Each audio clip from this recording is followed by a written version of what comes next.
Le portrait du jour.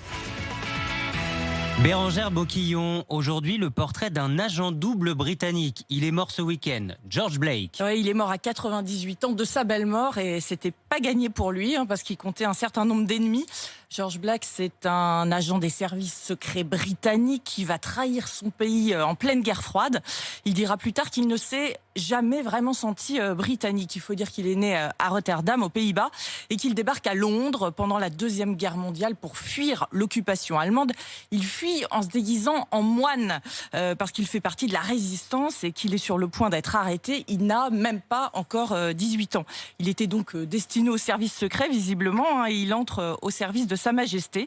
Il est alors envoyé à l'ambassade de Séoul en 1950 pendant la guerre de Corée.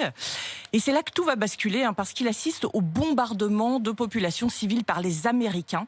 Il commence alors à se demander s'il fait vraiment partie du camp du bien. Puis il est envoyé à Berlin et là, il va trahir son pays. Il fournit le nom de centaines d'agents anglais au KGB et il révèle l'existence d'un tunnel secret stratégique entre Berlin-Ouest et Berlin-Est. Il finit par être dénoncé par un autre agent double d'ailleurs et condamné en 1961 à 42 ans de prison. Il y a une rumeur qui raconte que ces 42 années correspondent à un agent secret assassiné à cause de lui.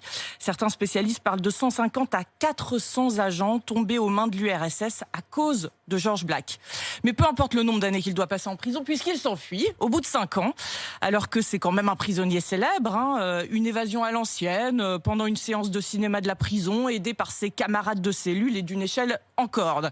Il arrive à rejoindre l'Allemagne de l'Est et va définitivement s'installer à Moscou, où il commence une nouvelle vie. Il va divorcer de sa femme, qui est anglaise, et abandonner ses 3 enfants.